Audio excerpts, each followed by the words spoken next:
आप सुन रहे हैं पिक्स का ये ऑडियो पॉडकास्ट और मैं हूं निखिल व्यास। सांसद राजकुमार रोत का पहले ये बयान कि हम हिंदू नहीं हैं और उस पर शिक्षा मंत्री मदन दिलावर का जवाब कि अगर आप नहीं हैं तो डीएनए टेस्ट करवा लेंगे।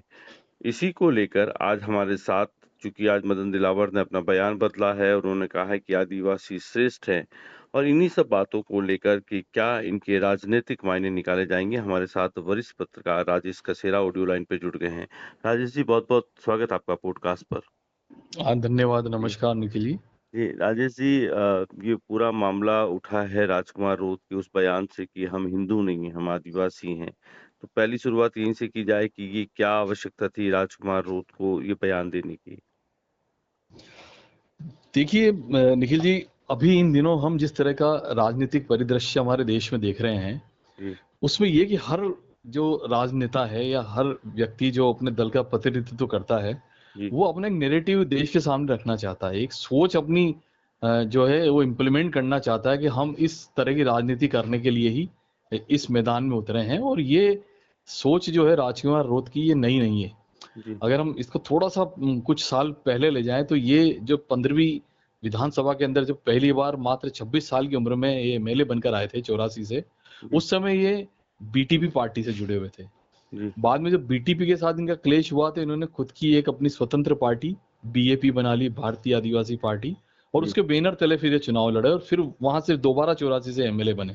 जी अब वो पॉलिटिकल एम्बिशंस और विश जो है, क्योंकि इनके हार्डकोर इशू हैं, ये लगातार एक अलग भील प्रदेश की मांग कर रहे हैं। ये बार बार इस चीज को कहते हैं कि भाई आदिवासी जो है वो हिंदू नहीं है। तो ये जो जी पूरा एक कॉन्क्रीट सोच लेकर जो कामकाज कर रहे हैं, उसी ट्रैक पर ये राजकुमार रोज चल रहे हैं। और उसी बात को लेकर ये बार बार इस चीज को, विवाद को खड़ा करते हैं जी और इस बात को जस्टिफाई करने की कोशिश करते हैं कि हम एक अलग जाति के लोग हैं, हमें एक अलग प्रदेश चाहिए, जी हमारे लिए नियम कायदे कानून अलग तरह से डिसाइड किए जाए। और जी उसी नैरेटिव को लेकर आप देखिए कि इन्होंने पूरी ताकत के साथ उन लोगों को एकजुट करने का काम करना शुरू किया है। और उसका जी परिणाम हमने अभी बांसवाड़ा डूंगरपुर लोकसभा सीट के अंदर देखा भी। एक बड़े मार्जिन से इन्होंने वहां के कद्दावर नेता को हराया। जी उसके बाद लगातार ये जब पॉलिटिकल अपनी विशेष को पूरा करने के लिए आगे बढ़ते रहे, तो पहले ये आया कि ये इंडी गठबंधन के साथ जुड़ेंगे, फिर जी मालूम पड़ा ये इंडिया एनडीए अलायंस के साथ आ सकते हैं, लेकिन बाद में अंततः इन्होंने इस बात की घोषणा करी दी जो एक्सपेक्टेड था। जी इन्होंने कहा हम अपना तीसरा मोर्चा अलग से बनाएंगे जी और उस तीसरे मोर्चे के तहत ही अपनी राजनीति को करेंगे। और फिर इस बात को धीरे धीरे, इस नैरेटिव को पूरे देश के सामने लेकर जाएंगे। और जब अगला लोकसभा या अगले विधानसभा के चुनाव आएंगे, तो जी ये मजबूत थर्ड फ्रंट की तरह लड़ने का काम करेंगे। तो जी इस सोच के साथ ही ये राजकुमार रोत, उनकी पार्टी आगे लेकिन बढ़ रही इनकी है। सोच में तो राजस्थान को हिस्से में बांट देना है, एक अलग प्रदेश बनाने की बात भी ये कर रहे हैं।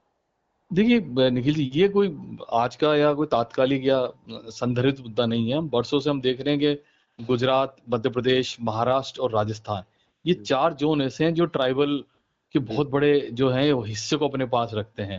जी गुजरात के अंदर छोटूलाल वसावा की जो बीटी पार्टी लंबे समय से इस बात को लेकर मांग कर रही है। उस एरिया के अंदर इन्होंने अपना एक अच्छा पॉलिटिकल और एक पूरा अपना जो इनका एजेंडा है उसको लेकर एक अच्छी पेट और जी धमक भी बना रखी इन्होंने। जी तो ये जो सारी चीजें हैं, ये अभी से नहीं, लंबे समय से आप देख सकते हैं कि ये इस तरह की सोच के साथ महाराष्ट्र और छत्तीसगढ़ लंबे समय से इस नेक्सलिज्म से है ना जूझ रहे हैं। तो जी कहीं ना कहीं प्रदेश को बांटने का काम नहीं हो, इसीलिए सारी जो पॉलिटिकल पार्टियां या सरकारें कोशिश करती है भाई ये जी प्रदेश के हिस्से बन के चलें।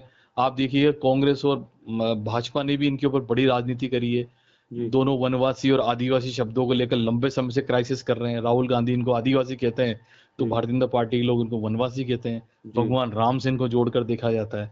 तो जी आप देखिए कि इनको भी लेकर एक पॉलिटिकल सेंट्रिक काम हो रहा हमारे देश के अंदर हो रहा है, जो जी बहुत विचारणीय है। क्योंकि हमें देश को एकजुट रखकर आगे बढ़ाने की जरूरत है। प्रदेशों को, जी देश को अगर हम एकजुट होकर आगे बढ़ाएंगे, तो जो हम डेवलपमेंट की जो एक्सपेक्टेशन कर रहे हैं कि भारत 2047 तक विकसित बनेगा, लेकिन अगर इस तरह के चैलेंजेस सामने रहेंगे तो जी वो सारी चीजें बड़ी मुश्किल हो जाएगी। लेकिन इसी बीच फिर मदन दिलावर का ये बयान अब चर्चा में आ गया कि हम डीएनए करवाएंगे। तो उसको लेकर भी अब बड़ी बयानबाजी होने लगी है। मदन दिलावर ने आज पलटवार करते हुए कहा है कि आदिवासी श्रेष्ठ हैं। तो ये भी तो एक देखिए राजनीतिक तौर पे देखेंगे सर।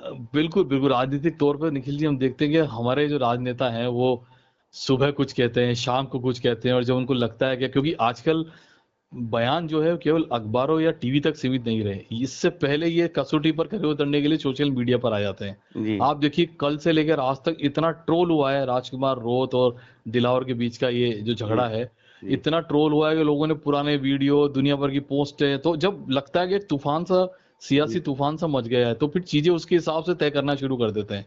तो जी, सोशल मीडिया भी आजकल एक बड़ा जी, माध्यम है लोगों की विचार और भावनाओं को प्रकट करने का, जी, तो उसके अकॉर्डिंग भी लोग ढल जाते हैं। जब दिलावर को महसूस हुआ कि यार मैंने कहीं न कहीं एक जो चुभती हुई यार एक कड़वी बात कह दी जिससे एक वर्ग नाराज हो सकता है, जी, जबकि बात उन्होंने राजकुमार रोत के संदर्भ में कही थी।